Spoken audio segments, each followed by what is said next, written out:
Hello दोस्तों, क्या हाल है आप सभी का। स्वागत है आपका माय वैम्पायर सिस्टम के चैप्टर 8 में। Chapter 8 fate. वार्डन को टेस्ट में इतना अच्छा परफॉर्म करते देख क्विन सोचने लगा कि आखिर वार्डन की एबिलिटी क्या है। जब वार्डन ने उस वक्त उसका हाथ शेक किया था, सिस्टम ने बताया था कि वार्डन ने क्विन पर अपनी एबिलिटी यूज करने की कोशिश की थी, लेकिन किसी वजह से उसकी एबिलिटी काम नहीं कर पाई। अगर वार्डन की एबिलिटी आइज होती तो उसका हाथ सिंपली फ्रीज हो जाना चाहिए था। जब तक क्विन के पास कोई ऐसी एबिलिटी ना हो जो सब एबिलिटीज को ब्लॉक कर सके, लेकिन वो पॉसिबिलिटी बहुत अनलाइकली थी। सिर्फ इतना ही नहीं, उसके तुरंत बाद वार्डन का रिएक्शन भी स्ट्रेंज था और उसने क्विन से उसकी एबिलिटी के बारे में पूछा था, जैसे उसे पता चल गया हो कि उसकी एबिलिटी काम नहीं कर रही। फिर क्विन के दिमाग में एक और थॉट आया, वार्डन हर नए इंसान से मिलते ही हैंड शेक करने पर इतना इंसिस्ट क्यों करता है। अगर क्विन को सही याद था तो एरिन ने वार्डन से हैंड शेक करने से मना कर दिया था, लेकिन फिर भी वार्डन ने उसके शोल्डर को टच किया था। उस वक्त वो बस एक वियर्ड चीज लगी थी, लेकिन अब क्विन को सब समझ आने लगा था। टच करने का ही कंडीशन थी। क्विन को याद आया कि वार्डन ने लास्ट जिस इंसान को टच किया था वो एरिन थी।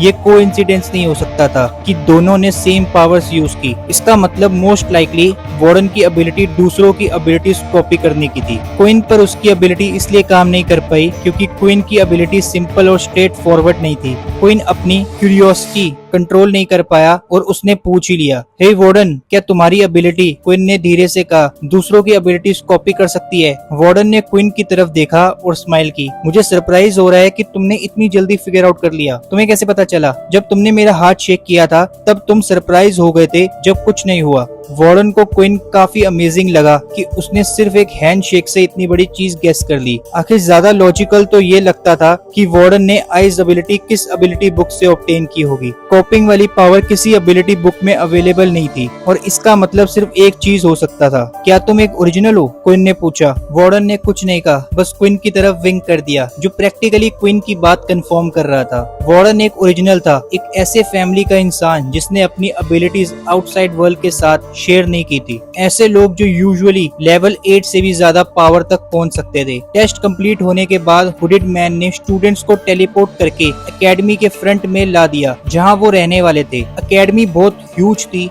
और पूरे सिटी के सबसे टॉल बिल्डिंग थी, जैसे किसी ने 3 बड़े होटल्स को जोड़कर एक बिल्डिंग बना दी हो। एकेडमी के सामने इस वक्त टोटल 10 टीचर्स खड़े थे। उनके सामने स्टूडेंट्स के ग्रुप खड़े थे जिनका टेस्टिंग कंप्लीट हो चुका था। स्टूडेंट्स को कहा गया था कि वो टीचर्स के साथ वेट करें जब तक सारे स्टूडेंट्स अपना टेस्ट कंप्लीट ना कर लें। हर थोड़ी देर में 5 स्टूडेंट्स का ग्रुप किसी एक टीचर के सामने टेलीपोर्ट हो जाता। फाइनली जहां क्वीन खड़ा था वहां टोटल 20 स्टूडेंट्स होंगे। ओके, अब तुम मेरे साथ आओ, मैं तुम्हें स्कूल घुमाता हूँ, सामने खड़े टीचर ने कहा। टीचर एक मिडिल एज आदमी था जिसके ब्लॉन्ड कर्ली हेयर थे और वो ग्लासेस पहना हुआ था। उसका नाम डेल था। जब डेल एकेडमी के डिफरेंट प्लेसेस के बारे में बताते हुए चल रहा था तब वो लगातार स्माइल कर रहा था। लगता था जैसे दुनिया में कुछ भी उसका मूड खराब नहीं कर सकता। तुम लोगों को एक दूसरे को ज्यादा से ज्यादा जानने की कोशिश करनी होगी, डेल ने कहा। आफ्टर ऑल, जो लोग अब तुम्हारे साथ हैं वही तुम्हारे क्लासमेट्स होंगे। सडनली सब स्टूडेंट्स एक दूसरे से ज्यादा बातें करने लगे जब उन्हें स्कूल घुमाया जा रहा था, लेकिन क्वीन ने एक चीज नोटिस करी। मिड लेवल स्टूडेंट्स पूरी कोशिश कर रहे थे हायर लेवल्स के साथ फ्रेंडली होने की, जबकि लो लेवल्स को कम्प्लीटली इग्नोर किया जा रहा था और क्लास में सिर्फ क्वीन और पीटर ही लेवल 1 थे। बिना रियलाइज किए उन दोनों को क्लास के बैक में पुश कर दिया गया था और पीटर सर झुकाए धीरे धीरे चल रहा था। लग रहा था ये सब पीटर को क्वीन से ज्यादा अफेक्ट कर रहा है, लेकिन क्वीन को पहले से ही अंदाजा था कि ऐसा होने वाला है। तभी अचानक क्वीन ने एक फेमिलियर आवाज सुनी जो उसका नाम बुला रही थी। देयर यू आर, वार्डन ने कहा। यार, लोग अचानक मेरे ऊपर टूट पड़े, फिर मैंने राइट साइड देखा तो तुम गायब थे। चलो साथ में स्कूल एक्सप्लोर करते हैं। क्वीन को सच में लगता था कि वार्डन एक स्ट्रेंज इंसान है, लेकिन बुरी तरह का स्ट्रेंज नहीं बल्कि एक अच्छा इंसान। फिर वार्डन ने नोटिस किया कि पीटर भी अकेला खड़ा था। कम ऑन, तुम भी आ जाओ, इतना डिप्रेस्ड मत बनो। पीटर ने ऊपर देखा और खुद की तरफ फिंगर पॉइंट की। और किससे बात कर रहा हूँ मैं, वार्डन ने कहा। तीनों क्लास के बैक में ही साथ साथ चलने लगे। जब टीचर स्कूल का टूर कंटिन्यू कर रहा था। उन्हें एक बैटल एरिना दिखाया गया जहां वेस्टलैंड वाले टेस्टिंग इक्विपमेंट्स जैसी मशीन थी, साथ ही कई स्क्वायर फाइटिंग प्लेटफॉर्म्स भी थे। उन्होंने home room classes, battle classes, sports rooms और बहुत कुछ दिखाया गया। डेल हर जगह के बारे में थोड़ा एक्सप्लेन करता था, लेकिन क्विन को ज्यादा इंटरेस्ट नहीं आ रहा था जब तक वो फाइनली लाइब्रेरी तक नहीं पहुंच गए। जैसे तुम देख सकते हो, यहाँ की लाइब्रेरी 3 फ्लोर्स में डिवाइडेड है। फर्स्ट ईयर स्टूडेंट्स सिर्फ फर्स्ट फ्लोर एक्सेस कर सकते हैं, second year students second floor भी जा सकते हैं और लास्ट फ्लोर सिर्फ मिलिट्री पर्सनल के लिए है। क्विन लाइब्रेरी में इंटरेस्टेड था क्योंकि वहाँ ऐसी बुक्स थी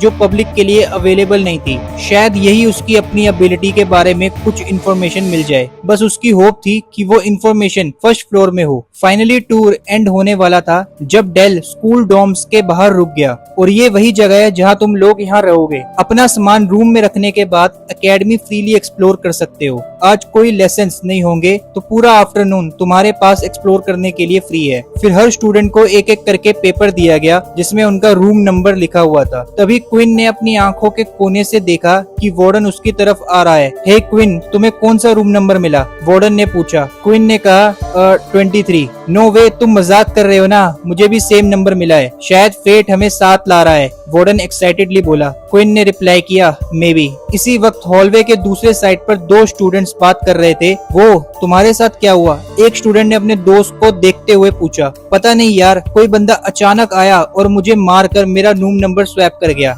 भाई, क्या हमें रूम वापस लेने की कोशिश करनी चाहिए? दूसरे स्टूडेंट ने पूछा। ना, अगर मैंने सही देखा है तो उसकी रिस्ट पर लेवल 5 लिखा था। बेस्ट है हम उससे पंगा ना ही लें। थैंक यू दोस्तों, मिलते हैं नेक्स्ट वीडियो में।